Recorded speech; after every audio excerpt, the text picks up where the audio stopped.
Buenas tardes, vamos a empezar. Ok,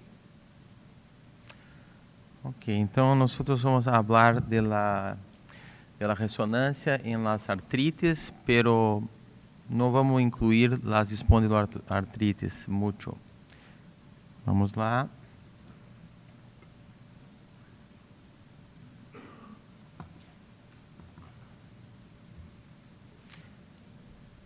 Ok.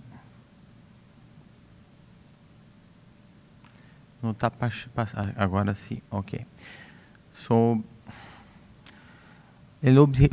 objetivo de fazer as imagens de las artrites, como em las espondiloartrites, é para iniciar rapidamente o tratamento. Antes de las erosiones, la destruição óssea. E, primariamente, os exames de radiografia ou ultrassonido são suficientes, mas em alguns casos, a ressonância pode contribuir.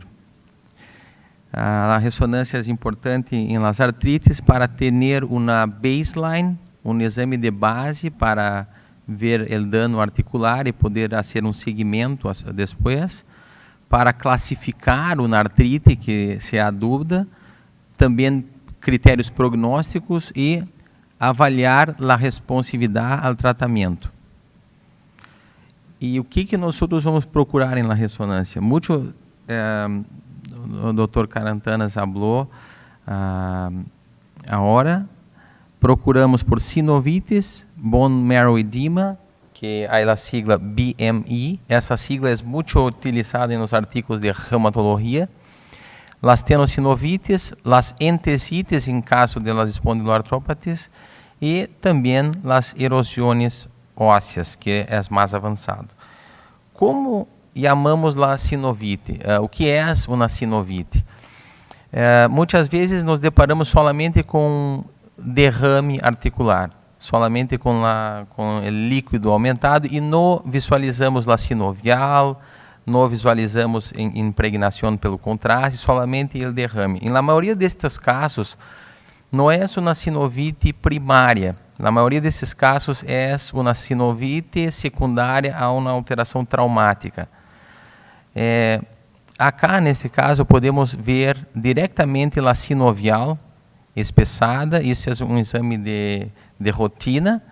E acá, além de espessamento, temos também depósito de hemosiderina. Então, há inflamação e também há sangue intraarticular. Então, são critérios de sinovites. Grado mais avançado da sinovite é quando há o pannus inflamatório. O que é o pannus inflamatório? O pannus inflamatório é espessamento muito grande da sinovial, onde ocorre uma hipertrofia e quase a formação de uma lesão expansiva. Acá podemos ver caso de ombro, uma radiografia mostrando uma redução importante do espaço articular.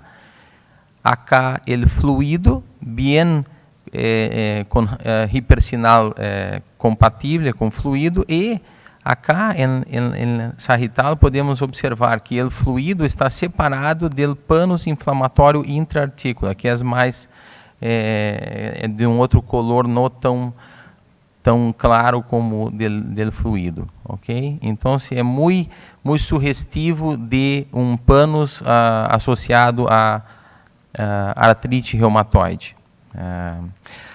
Outra característica da sinovite, muitas vezes, vemos a proliferação das vilosidades sinoviais, como neste caso aqui, ok? As velocidades têm, muitas vezes, sinal aumentado em las sequências ponderadas em T1. Então, se há diagnóstico diferencial com uma coisa que se chama lipoma arborescens intrasinovial. É muito raro o lipoma arborescens como uma neoplasia intrasinovial. A maioria dos casos onde observamos as velocidades é secundário a artrites reumatoide. Ok? E também na artrite reumatoide, uma alteração similar que se vê é dentro das bursas inflamadas, muitas vezes a visualização de rice bodies, como se fossem estas mesmas velocidades internamente nas bursas inflamadas. E a sequência de ressonância que mais se utiliza para ver a sinovite é a sequência ponderada em T2, pero sempre que utilizamos o estudo para reumatologia, nós hacemos el STIR, porque tem uma supressão melhor de Graha, e também porque na literatura reumatológica, a grande maioria dos trabalhos utilizam essa sequência para visualizar as alterações em T2. Acá um exemplo de um protocolo para visualização de achados iniciais de sinovite. É um protocolo utilizando as duas manos, hecho ao mesmo tempo. E acá podemos ver a intensidade alta do sinal da cápsula articular, da sinovial. Alguma coisa também acá no wrist. E aqui nós podemos ver em axial uma coisa muito típica que é a tenossinovite do tendão extensor ulnar do carpo, que é muito típica de artrite reumatoide. Então, neste caso acá, temos uma artrite muito precoce. Algumas vezes, se não temos uma saturação de grasa muito boa, nós temos um pouco de dificuldade na visualização de los defeitos de saturação, los artefatos de defeito de saturação de Graha. Em las extremidades de la mano, acá defeito de saturação e acá duvidoso. Então, se o T1 pode auxiliar, porque quando há edema, no T1 muitas vezes se queda mais o sinal barro, como neste caso acá, que estamos observando, então, artropatias inflamatórias das interfalângicas distales, e acá com edema ósseo, irregularidades das corticais. Então, acá um pouco mais tardio em comparação ao outro caso. E há alguns estudos demonstrando a utilização da angiorressonância para diagnóstico mais precoce, em comparação com o STIR. E nós estamos utilizando isso há algum tempo com sucesso. Por exemplo, mira esta alteração de angiorressonância com sequência dinâmica, mostrando uma sinovite, uma inflamação, uma celulite também, com hiperemia. Okay? Um paciente, nesse caso, com síndrome de Reiter. Então, todo o polegar está aumentado de tamanho também e com alteração inflamatória.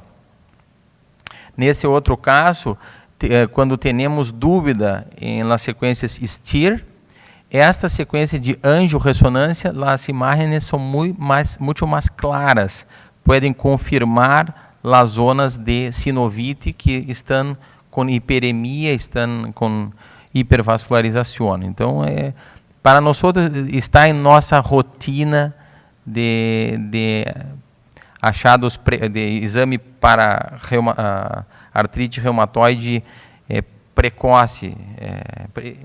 Precoce é correto? Precoce. Temprana, ok. Este outro caso era um paciente que havia uma inflamação aqui de la cápsula articular, de los tecidos soft tissues, e a imagem de angio mostrou, também era um caso de síndrome de Reiter, mostrou uma impregnação muito óbvia, muito característica de neovascularização secundária à inflamação. Então, eu creio que este protocolo é muito útil. Nós nos gusta utilizar e muitos diagnósticos somente com essa sequência são feitos mesmo com o STIR, algumas vezes o STIR não nos mostra com tanta clareza estas alterações aqui. Ok? Outra coisa que é comum no diagnóstico de artrite reumatoide temprana seria tenossinovites.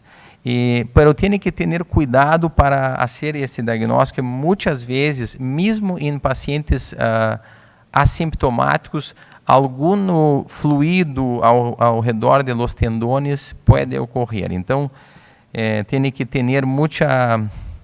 o exame tem que ter... Nós ponemos um marcador cutâneo para visualizar os sintomas e consideramos o fluido alterado quando há uma volta completa sobre os tendones. Esse caso, por exemplo, o contraste foi muito interessante, pois nós tínhamos dúvida se havia uma tenossinovite do túnel do carpo, havia um pouquinho de hipersinal aqui, na sequência STIR, e no contraste, o Gadolini confirmou que havia muita impregnação e também o estudo Doppler também contribuiu. Ok? Uma outra coisa que se procura muito na artrite reumatoide temprana é o edema ósseo, o edema ósseo inflamatório, que utilizamos esta sigla chamada BME, Bone Marrow Edema. Por que é tão importante o edema ósseo? Porque o edema ósseo é o principal predictor de erosões. Ele seria muito próxima de uma erosão, porque o edema ósseo inflamatório é a resposta autoimune do infiltrado celular. Há uma ativação de los macrófagos e aí um distúrbio da produção e reabsorção óssea que causa as erosões. E aqui um exemplo demonstrando o início das erosões ósseas, a localização, por que as erosões são marginais, como nesses dois casos aqui. Porque aqui está a inflamação da sinovial, ok? Acá a cartilagem hialina. E acá, somente a cortical óssea exposta, pero não há sinovial aqui que recobre acá e nem acá.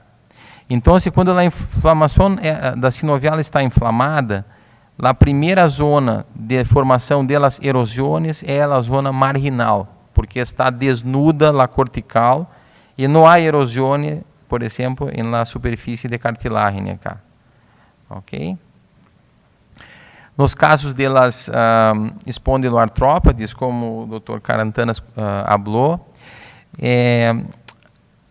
o modelo do bone marrow edema é diferente, não é na sinovial, é na inserção de tendão e ênteses, ok? E na coluna também, na inserção dos ligamentos, inclusive do anel fibroso do disco. Um último achado importante na artrite é um achado, uma coisa mais tardia, que é as erosões. Também há critério para definir erosão pela ressonância. Temos que ver a erosão em dois planos. Então, se acá, por exemplo, escafoide, acá em pisiforme. Então, isso é um critério como o critério de Asas Group, ok? Aqui é um caso de um paciente de 62 anos com dor no hálux, irregularidades na cortical, edema ósseo, derrame articular e a radiografia mostrando uma erosão acá que é muito típica de artropatia de gota, que ocorre quando há depósito de cristais na cápsula articular e nos tendones, em pacientes com saturação de urato muito alta.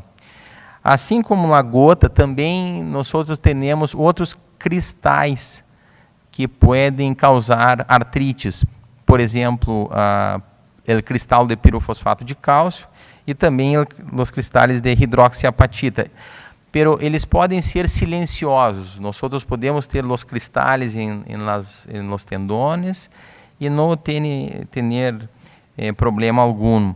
Quando ativado, esses cristales desencadeiam alterações inflamatórias da sinovial, inflamação dos tendones, bursites, e pode estar associada a dolor, ok? Este caso, por exemplo, o que observamos acá? Temos derrame articular, fluid, edema ósseo,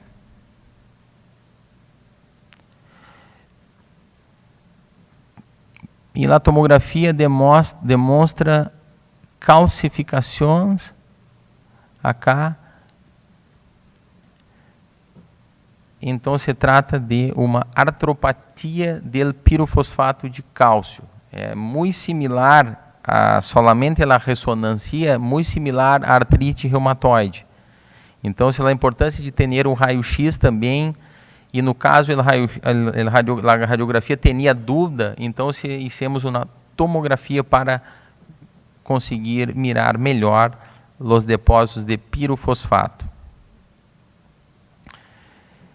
É muito comum ter calcificações de pirofosfato em las cartilagens hialinas e também dentro das fibrocartilagens.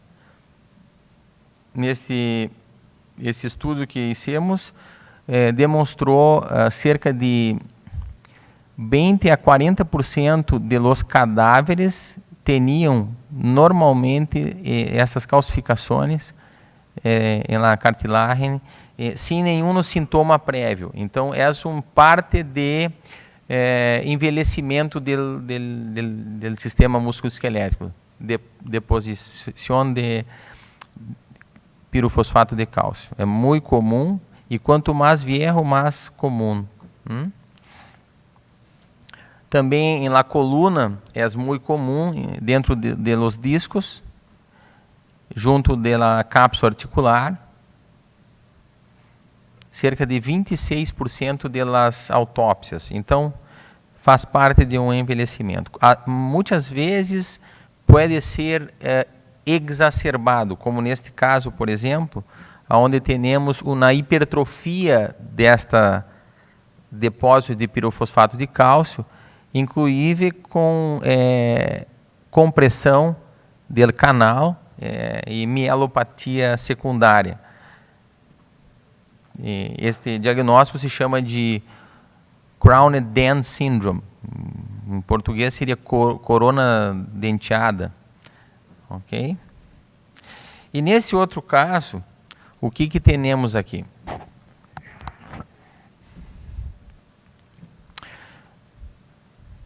Nós temos bursite subacromial, muito edema ósseo, algumas áreas hiperintensas dentro do tendão e algumas áreas mais negras dentro do osso, ok? El T1. E o que se trata esse caso?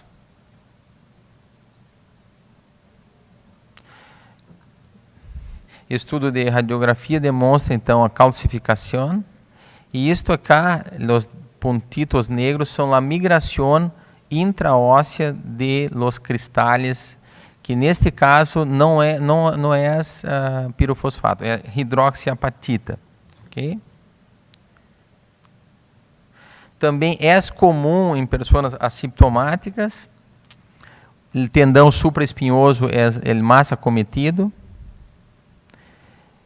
e como a ressonância é buena para ver a hidroxiapatita, é buena ou não é? Não é muito buena. Por exemplo, tem uma acurácia de entre 62% e 66%. Não é muito alta. Então, isso quer dizer que há muitos falsos positivos e falsos negativos para a ressonância em relação aos depósitos de hidroxiapatita. Acá, neste exemplo, podemos ver a calcificação, pero em la ressonância não era muito visível. Então, um caso de falso negativo de la ressonância, ok? Pero quando há sintomas, quando há inflamação, aí a ressonância é muito acurada. Porque neste processo sintomático é quando a calcificação está migrando do tendão para a bursa ou para o hueso. Então, acá um exemplo de uma migração de la calcificação para o interior da bursa. Podemos ver acá a calcificação. E os pequenos pontos negros em processo de migração, um processo muito sintomático. Então, também para a bursa ou para o hueso, a migração sintomática de calcificações. E isso também ocorre na coluna. A hidroxiapatita deposita também no interior de los discos intervertebrales, e quando há uma migração similar no ombro, pode ocorrer sintomas, inclusive pode ocorrer erosões ósseas, como nesse caso, por exemplo. A ressonância é muito difícil de fazer o diagnóstico diferencial, porque não se visualiza muito bem a calcificação. Você pode confundir isso com Modic tipo 1 ou até mesmo com espondiloartrópata.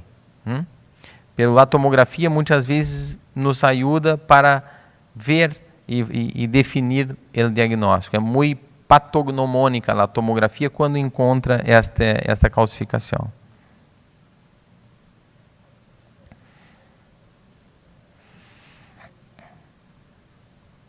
E também ela pode ser secundária a injeções intradiscais ou distúrbios de metabolismo metabólico.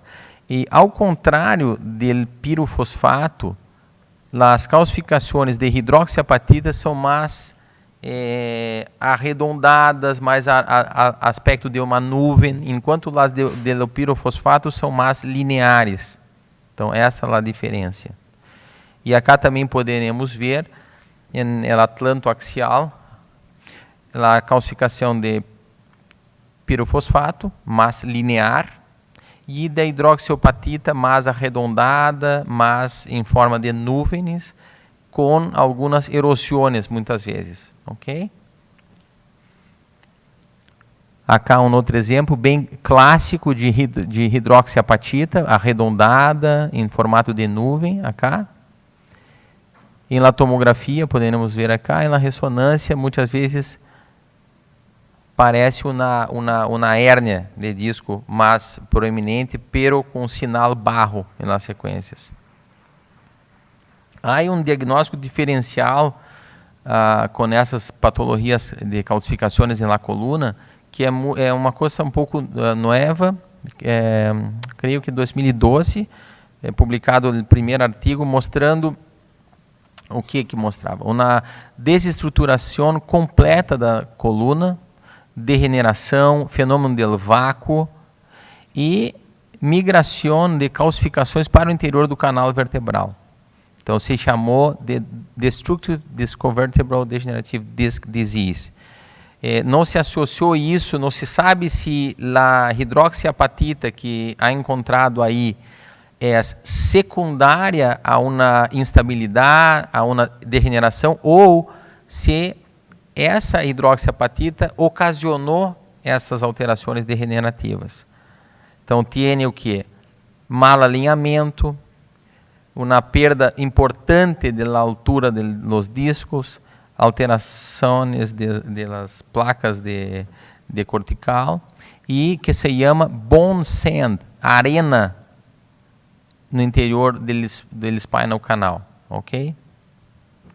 Então, a ressonância tem um impacto muito grande clínico no manejo e em diagnóstico das artrites, e isso de 5 ou 7 anos para cá tem tido muita concentração de trabalhos em torno desta aplicação da ressonância. E cada vez mais e mais está evoluindo. Temos também hoje utilização de sequências dinâmicas que podem medir a fase arterial ou venosa de impregnação de sinovial. Também estudos de consequências de difusão, incluindo difusão de todo o corpo, de corpo inteiro, para ver áreas inflamatórias. Isto aqui é uma grande evolução que com arterial spin labeling é uma sequência que os físicos e os estudiosos de ressonância dizem que vai haver uma grande modificação, porque quando começar a ser uma boa sequência, não necessita mais de contraste. Então, poderemos ver as impregnações, a vascularização, sem nenhum tipo de injeção de contraste. Então, é uma grande aquisição, ok? Bueno, vamos ver aí alguns casos. Então, esse é o primeiro caso. Uma paciente feminina de 47 anos, tem dolor por 3 semanas. Muito dolor. Qual é o diagnóstico?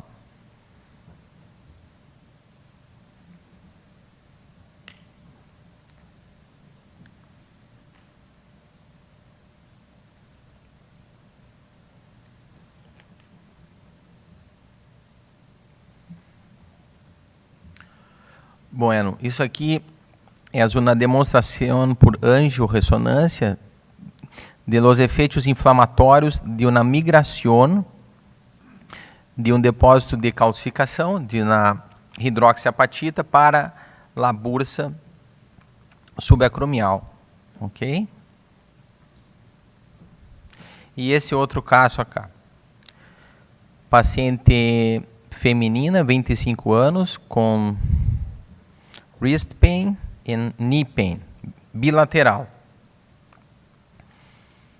Então, o reumatólogo pediu um exame de las manos e quando meu tecnólogo mira quando é um reumatólogo que pede os exames, assim, vão para o protocolo reumatológico. O protocolo reumatológico é bilateral STIR, bilateral T1, coronal e axial. Então, acá está no exame. O que podemos observar aqui? Não há muito fluido, ok? A primeira coisa que busco aqui no wrist é o fluido. Não há muito acá, não há. Há algumas áreas de edema ósseo, pero acá podemos ver que há fluido na bainha tenosinovial de los flexores, ok? E acá há uma coleção que parece um cisto sinovial, pero o sinal interno não está muito líquido. O sinal está mais de alguma um processo sólido acá. Os axiales são importantes para confirmar, mira como tem muita tenossinovite acá, o túnel do carpo, e também que se estende a los flexores de los dedos. E na rodilha, nós poderemos ver, o que poderemos ver aqui na rodilha?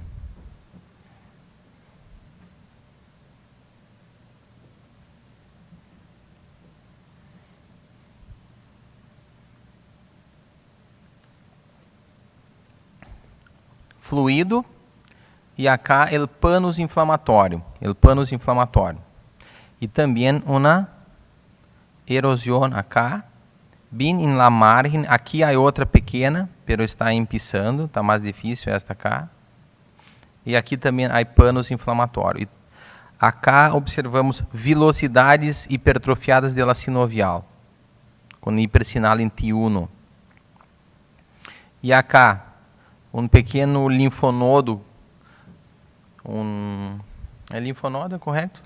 Um gânglio que está aumentado de tamanho, que quando há um processo inflamatório articular, é comum que os gânglios aumentem também. Então, isso é um caso típico de artrite reumatoide inicial. Desculpa, não é inicial, ela é... O paciente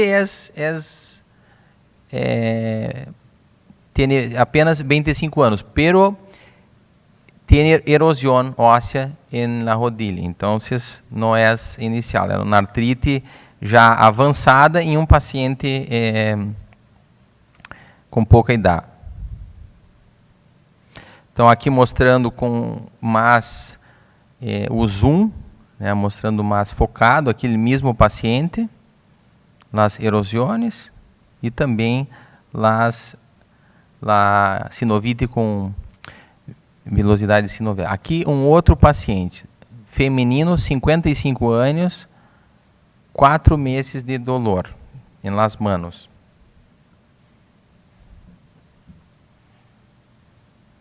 Aí se puderem também fazer os raios-x junto com a ressonância, é bueno também. Então, quando paciente reumatológico e há protocolo reumatológico, eu faço um raio-x bilateral delas manos também.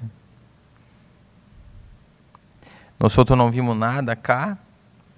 A ressonância bilateral hecha ao mesmo tempo com a série STIR, ela não é muito bonita. A resolução espacial não consegue se atingir uma resolução espacial muito alta, por causa da posição das manos em relação à bobina. Para ser com alta resolução, teria que ser unilateral, ok? Pero os artículos mostram que se pode fazer bilateral, inclusive para ser a angiorressonância depois, tem que ser na mesma tomada.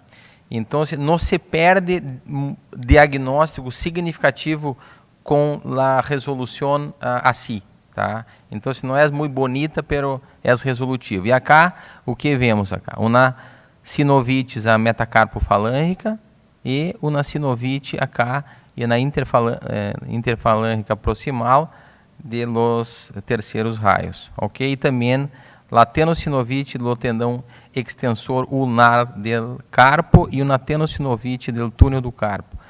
Então, acá sim, acá é um paciente com mais idade, pero tem uma artrite reumatoide inicial, ok? Sem erosões. E nesse caso aqui, que vemos acá?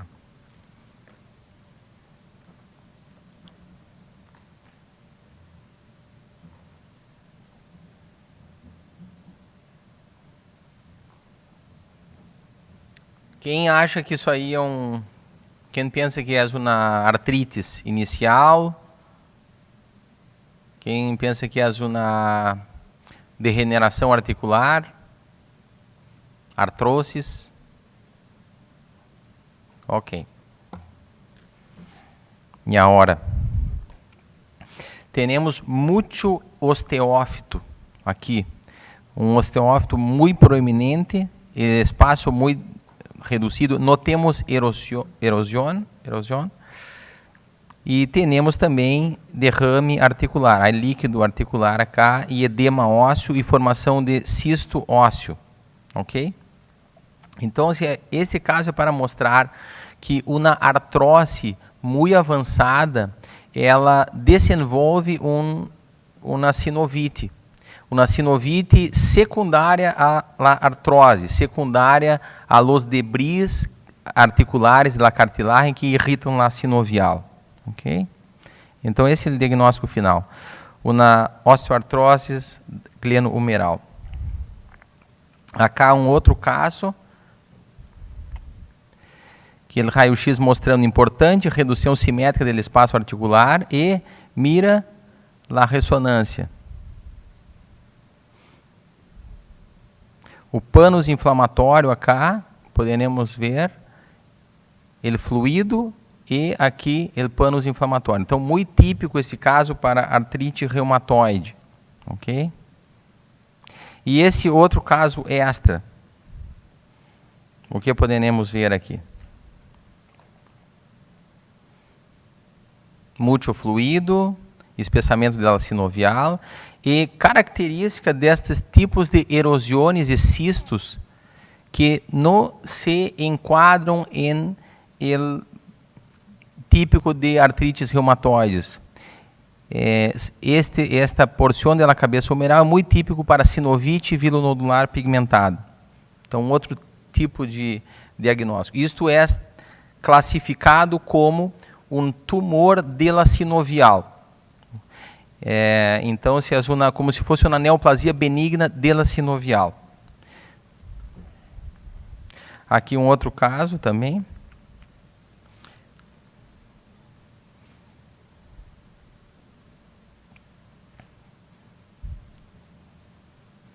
Temos muito fluido, temos muitos pontos calcificados e ossificados aqui no interior da cápsula articular, e acá conseguimos ver o nível destas ossificações com o líquido sinovial.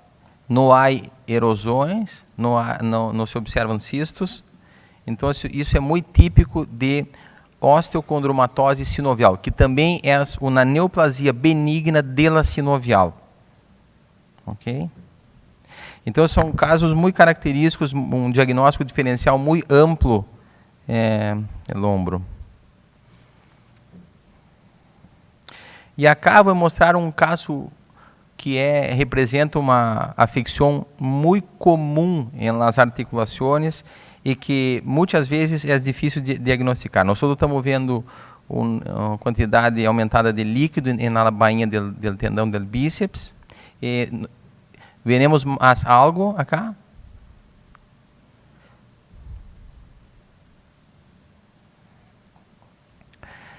É a capsulite adesiva do ombro. Ok? Onde está a cápsula articular que normalmente tem que ter um sinal muito baixo nas sequências T2, na sequência T1? Nós não estamos vendo a cápsula. E há uma discreta alteração de sinal. E este fluido que está acá é pela migração do fluido articular devido à constricção da cápsula, pela capsulite adesiva. É muito comum a capsulite adesiva do ombro. Muito comum. E muitas vezes nós temos casos que os pacientes têm tendinoses, alguma bursitis, pero o principal sintoma está na cápsula, que muitas vezes estamos em dúvida. E aí necessitamos dele contraste para confirmar o diagnóstico, acá com impregnação importante da cápsula articular. Nesse outro caso também mostrando uma dúvida diagnóstica acá e um local tipicamente acometido, que é o intervalo dos rotadores do ombro. Ok? Este outro caso, voltando para a mano, um exame que apresenta limitações devido aos artefatos de saturação de grasa. Então, muitas vezes não temos certeza se é um edema ósseo ou simplesmente é uma alteração artefatual, como acá, nessas zonas acá. E aí, o raio-x, a radiografia simples é muito efetiva. Tá? Nós estamos vendo acá o segundo dedo, onde é a sintomatologia distal, e podemos comparar a ressonância com o raio-x aqui. E uma imagem focada do raio-x nos mostra que se trata simplesmente de uma artrose interfalângica distal, que muitas vezes na ressonância tem hipersinal nas sequências ponderadas em T2 também. Porque o osso subcondral na artrose, quando muito ativo, ele também desenvolve edema ósseo. Ok? Então, a importância do raio-x de las manos acá. Este mesmo caso, artrose aqui, pero também tinha em outras articulações muito típica, com osteófitos e sem nenhuma erosão. Agora, um próximo caso, mais atípico. O paciente tinha 69 anos, dor lombar e radiculopatia. Acá conseguimos ver o quê? junto à interapofisária, uma hiperplasia, uma hipertrofia capsuligamentar, e um caso que nós não sabíamos, se tratava de uma artropatia, pelo qual não parecia uma artrose, parecia uma coisa inflamatória, e aí a tomografia nos ajudou, mostrando calcificações no interior desta hipertrofia, erosões, e a biópsia disto demonstrou que se tratava de uma artropatia por gota, ok? Um caso mais atípico. E esse mais atípico ainda, tá? Uma deposição de um material junto ao ligamento longitudinal posterior, tomografia mostrando muitas calcificações, parecia uma doença congênita de ossificação de ligamento longitudinal posterior, que se chama hiperostose da população do Japão, hiperostose do japonês, pero é típica da cervical, e esta erosão não há nesta hiperostose. Então, isso também se tratou de gota. A outra possibilidade seria a bone sand, aquela arena óssea, na desestruturação da coluna, que a gente viu, nós vimos posteriormente. Esse outro caso aqui, uma cortesia de um amigo, um exame sem muitos achados, apenas com uma sinovite, capsulite, muito discreta, pero uma tomografia com dupla energia pode demonstrar o depósito de urato,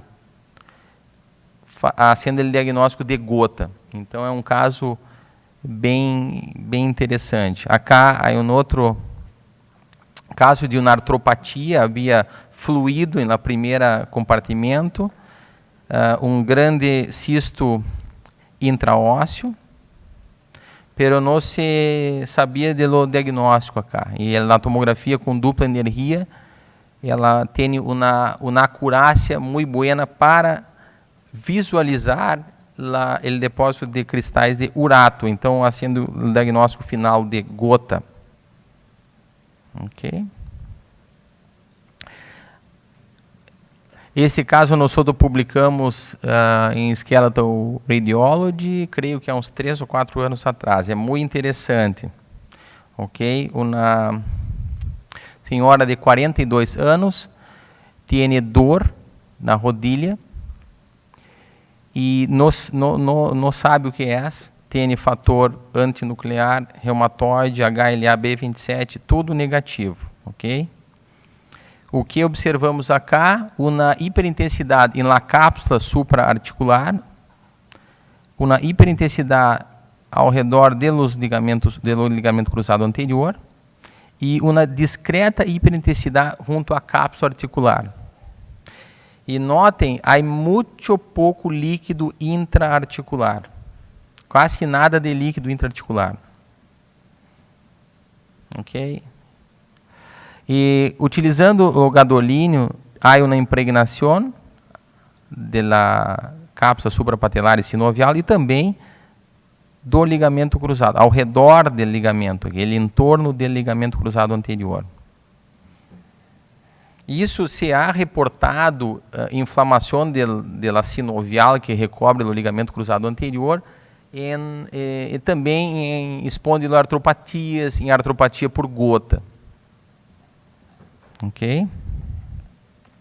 E nós fizemos um PET-CT para ver melhor. E o que mostrou o PET-CT? Fizemos um PET-CT com glicose. E mostrou que na zona de impregnação suprapatelar haveria uma avidez por glicose, os cruzados também, a cápsula articular também, e principalmente posteriormente acá. E esse paciente, nós fizemos uma biópsia por artroscopia e que demonstrou o fibroblastos junto à cápsula articular. Fibroblastos é um diagnóstico bem específico de capsulite adesiva de la rodilla. Então, esse é o primeiro caso de capsulite adesiva de la rodilla. Ok?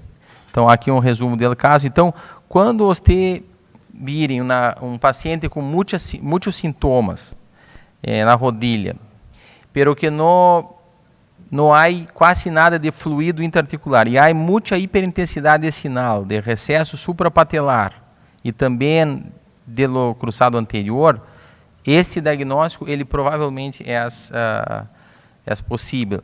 E o uso do PET com FDG, cada vez mais estão sendo artículos para visualizar as alterações precoces, tempranas de artrites, porque o FDG é a primeira coisa que você vai consumir num processo inflamatório, é a glicose. Então, é um campo muito grande e principalmente os médicos da Universidade de Zurique estão fazendo muitos desses PET com FDG para diagnóstico temprano de artrite. Então, sumarizando, nós outros vimos artrite reumatoide, artrites por depósito de cristais, por gota, pirofosfato de cálcio, hidroxiapatita. Vimos também outros diagnósticos diferenciais, como capsulite adesiva e outras coisas. Então, o importante é mirar o exame e tentar diagnosticar o que é uma sinovite, o que é um bone marrow edema, BMD, o que é uma tenossinovite e quando se vê as erosões também, utilizando predominantemente em ambiente reumatológico, a sequência STIR tem que ser utilizada. El T1 é muito importante, principalmente para as erosões, e utilizar a angiorressonância para o diagnóstico precoce de artrite reumatoide. No protocolo de las manos, bilateral, é fácil, é rápido, em 30 minutos nós conseguimos fazer todo o protocolo, inclusive com a angio, bilateral e simétrica. Ok? Então, muito obrigado. Muchas gracias. Muy didácticos casos y bien interesantes. ¿Alguna pregunta? Tenemos tiempo. Si en el auditorio hay alguna pregunta para aprovechar. Bien, pueda, doctora.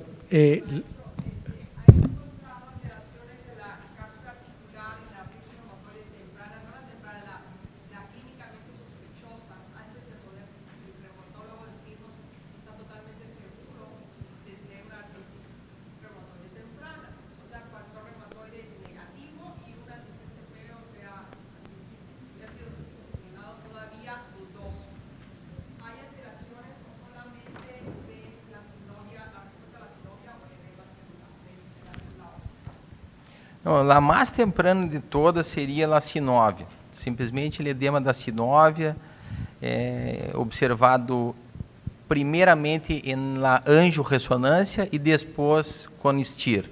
O edema ósseo é depois, ok?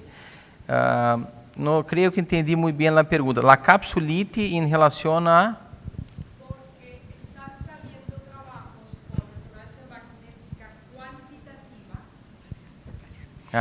Con resonancia magnética cuantitativa, midiendo el grosor de lo que es el cartílago articular.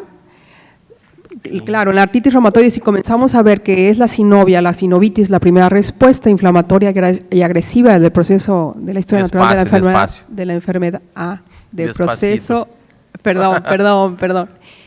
Si es la sinovitis, la respuesta inflamatoria inicial en la artritis reumatoide, por fisiopatogenia de la enfermedad, es posible que medir o cuantificar, porque ya lo están proponiendo, por eso le pregunto su opinión, que el cartílago articular o en la zona denudada con los nuevos protocolos de medición cuantitativa, se esté dando algún reporte asociado a esto o todavía no. No, sim, compreendi agora. Até eu estive em Hawaii el mês passado e se falou no Congresso Mundial de Ressonância. Um dos temas é justamente método quantitativo para a cartilagem articular e muitos trabalhos com artrite reumatoide. A ideia é que depois de instalado a alteração da sinovial, a fisiopatologia inicia o insulto autoimune de los anticorpos em la artrite reumatoide é la sinovial, primeira coisa. Depois se começa a desenvolver o processo. O edema ósseo, bone marrow edema, é secundário à inflamação da inserção da sinovial no hueso. Esta inflamação causa aí uma ativação de los macrófagos e os macrófagos vão alterar a fisiologia e aí vai haver uma disfunção de osteoclastos e osteoblastos e aí vão ocorrer as erosões. A ideia é que cronicamente o cartílago vai reduzir de tamanho, de espessura, devido à inflamação da sinovial, do fluido, porque o cartílago, qual é a nutrição do cartílago? É a sinóvia, não é vascular. Então, se a sinóvia está totalmente alterada, em seguida ele vai também estar prejudicado. E estão usando múltiplas sequências que se chama D-Gemric e T1-RO. São sequências que são a performance delas muito melhor com 3 Tesla. No creio, e eles estão sendo em las manos, então tem que ter uma máquina muito potente. As pessoas de São Francisco que estão fazendo o melhor trabalho, e também New York. Tá? A Jenny provavelmente sabe mais sobre isso, pero clinicamente não creio ainda que tem muita utilização para nós outros que trabalhando clinicamente. Não vejo ainda que vamos utilizar isso muito. A ressonância quantitativa também pode ser usado para medir a inflamação utilizando o STIR, a inflamação de sinovial. Então, também é uma outra coisa, pelo clinicamente também não vejo que está muito próximo aí de estar utilizando isso. Tá? O hueso del carpo más afectado en la artritis reumatoide es cuál? ¿Cuál de los huesos del carpo? ¿O es cualquiera, el escafoides, el semilunar o piramidal? Eu não saberia te dizer qual é o mais afetado, pelo que vejo mais seguidamente é a primeira fileira, que ali tem mais. Então, também o processo estiloide da ulna, também a erosão, aí é frequente, junto com a tenosinovite do extensor ulnar do carpo. Claro. Então, sí, la primera filera. Bueno, es que hay unos artículos que dicen que la tenosinovitis es uno de los rasgos, los últimos, mayo 2017. Me están obligando a leerlo, reportaron los holandeses que es la tenosinovitis el primer dato para pensar en una artritis reumatoide así clínicamente casi sospechosa. ¿Usted qué opina? Sim, porque como o insulto primário é para sinovial, a bainha tenosinovial, se vocês fizerem uma análise histológica, é muito similar à sinóvia articular, é quase igual. Então, é por isso que empieza aí, né, nos dois. E o ultrassonido também, cada vez mais, os próprios reumatólogos estão usando o ultrassonido com o Power Doppler para mirar as alterações. Não me gusta muito, é um exame que para ser bem tem que ter aí 1 hora por paciente, não é fácil. Nós não estamos fazendo muito em meu serviço, mas eu sei que é uma coisa que vocês estão fazendo acá, Rodrigo. Você?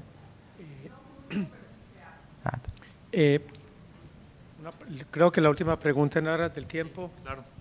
Hola, buena tarde.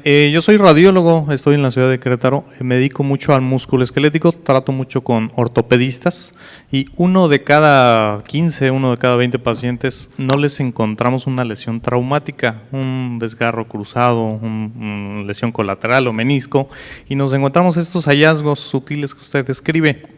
¿Cuál es el enfoque que le sugerimos o que le debemos sugerir al médico?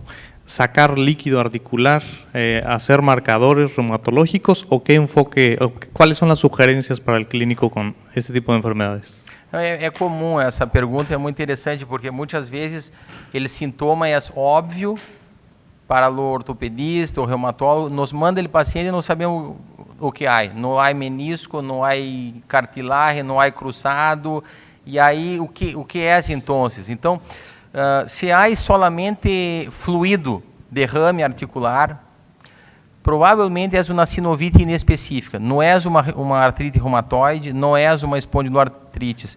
É uma coisa passageira, uma sinovite inespecífica que em 15, 20, 30 dias vai ficar normal. Então, nós reportamos no report e lembramos dos diagnósticos de uma sinovite inespecífica. Tá? Então, um caso. Se não há nada de fluido intraarticular, nada, e há o sinal alterado do recesso suprapatelar e também do cruzado, se sugere uma capsulite adesiva da rodilha, ok?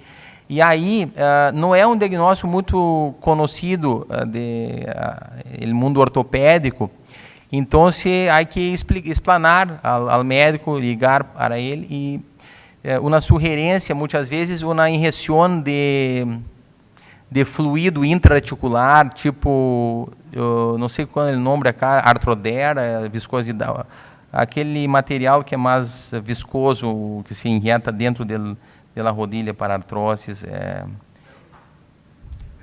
Não. Não é esteroide, é como um óleo. Isso. Essas coisas, isso aí. Para as capsulites é muito efetivo, porque distende a junta e o paciente melhora muito clinicamente. Então, é como se fosse um teste terapêutico, ok? Então, é isso. Un comentario con lo de la ecografía. Nosotros los que estamos viendo, no sé si ustedes en Brasil o acá en México, en artritis reumatoidea, es que pareciera que estuviera disminuyendo el interés de los reumatólogos, o que a la final los reumatólogos están haciendo menos ecografía por lo mismo, porque pues el protocolo, el tiempo y una ecografía bien hecha en artritis reumatoidea es de 40 a 50 minutos, entonces el boom de diagnóstico y de trabajo de reumatología por ecografía, pues los grupos élite siguen trabajándolo y por supuesto seguirán y lo hacen muy bien hecho, creo que en muchas ocasiones mejor que el radiólogo, pero la fiebre y el boom de los reumatólogos todos haciendo ecografía, lo veo que está de pronto disminuyendo. No sé cuál es su opinión. Que sí. No Brasil se pensou que seria uma grande coisa, pero por causa do tempo não há como cobrar o exame. Então, por exemplo, em meu estado, creio que há dois reumatólogos em todo o estado. Em São Paulo, provavelmente umas 5 pessoas no máximo. Então, no ambiente universitário, sim, para pesquisa, mas clinicamente não está bem. Muy bien, yo creo que en aras de tiempo terminamos la sesión de la tarde. Muchas gracias por gracias. su participación.